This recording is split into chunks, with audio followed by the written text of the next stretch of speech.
G'day. Just wanted to take the opportunity to say Merry Christmas to everyone.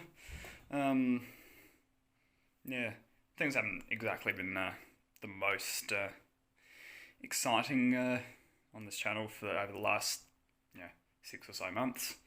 That's just sort of due to the fact that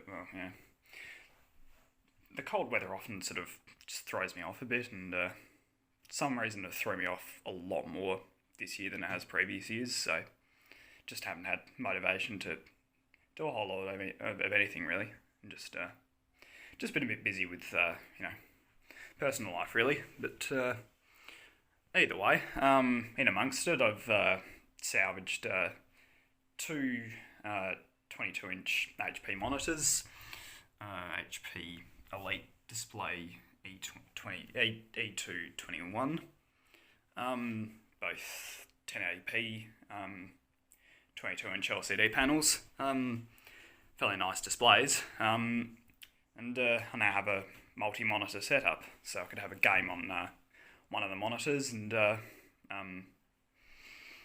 YouTube on another, CPU temps and GPU temps, CPU core load, GPU core load, available RAM, which I'm not going to run out of, I'm sure. There's 32 gigs of RAM in there. 1600 megahertz DDR3. So, yeah. Z87 motherboard with a nice little USB 3 port in there. 1050 graphics card. Little Wi-Fi card down there. Don't know if I've ever really talked about the PC specs at all on this channel. I keep forgetting, but either way, those are there for if I haven't, but I'm sure I know I have.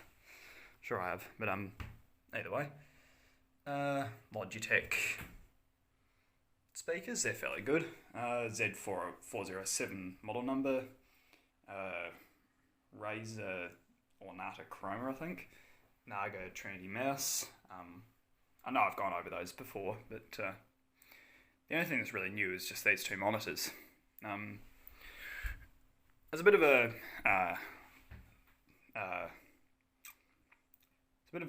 warning for people who are using multiple monitors. One thing I did learn the hard way is don't use a DVI to DisplayPort adapter cable unless you're using DisplayPort on the GPU side, because I thought that I could plug DVI into the GPU and then DisplayPort into the monitor, but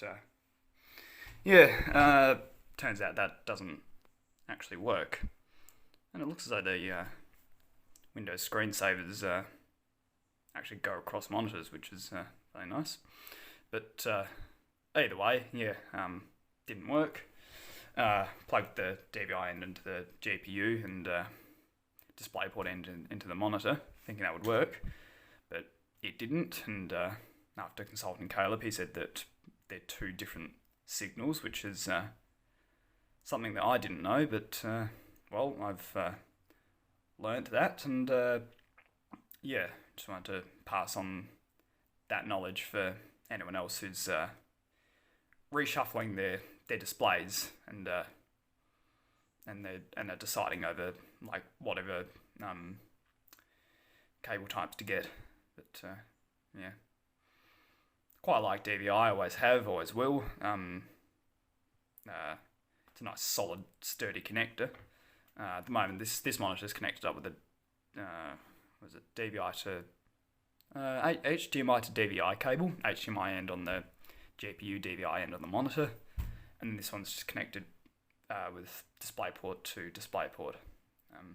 So yeah, I had to give DisplayPort a try at some point. And it's quite a nice connector. I like the solid two little sort of barbs that it has that prevent it from pulling out. So yeah, quite a nice connector. yeah, so that's sort of what's been going on with the computer. So yeah, it's happy. So yeah. I also now have a proper setup with this NEC TV, little 40-inch CRT.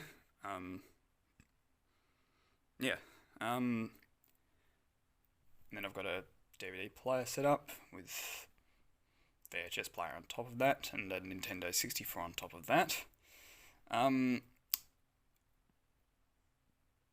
Yeah, the DVD player is connected up via just regular AV.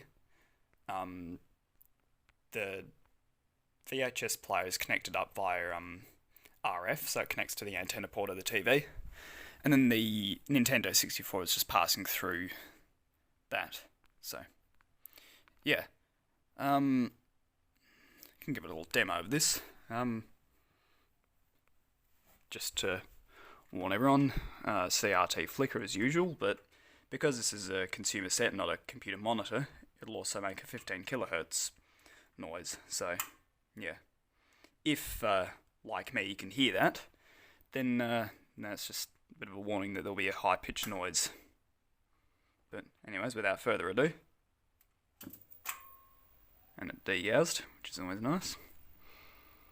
Although it needs to, it's standing perfectly still. So, there we go.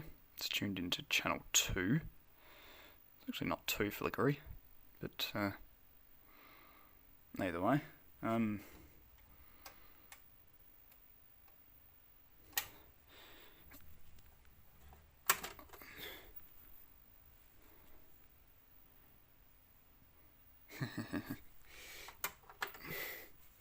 Yeah.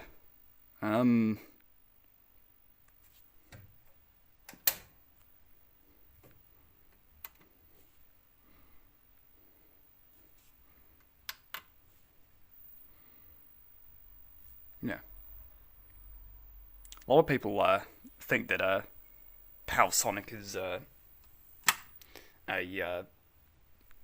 fake version of Panasonic, which I thought myself, but apparently they actually are an Australian company, which is fairly interesting. So, yeah.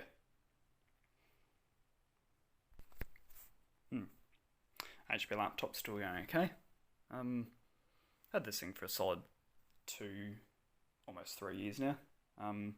Does have a bit of a problem with the RAM, so yeah, I'll eventually need to look into that and get that fixed. Yeah. But no, it's a fairly decent computer. It's a what is it? 8th gen i5, I think. 8 gigs of RAM, DDR4 2666, 1050 Ti mobile graphics card, which is very generous for a mobile GPU.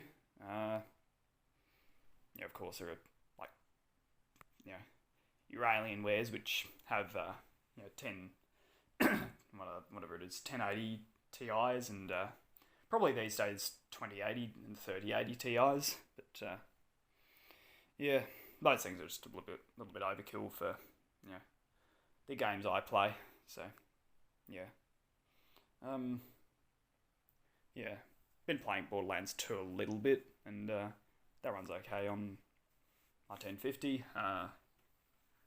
Recently got Alien Isolation, so I have to see how that runs. I know there was released 2 or 3 years before I got my GPU, so it should be fine. I'll see what kind of frame rates I'll get, and probably do another video on that later on, talking about game performance. But, yeah. Anyways, yeah. That's pretty much it for this video. Nothing really much else to show in this point in time. Yeah, just been busy with personal life, and yeah, got a bit more time for myself now, so I should be able to upload videos a bit more regularly. But either way, yeah, stay tuned and yeah, we'll see how things pan out. And yeah, thanks for watching.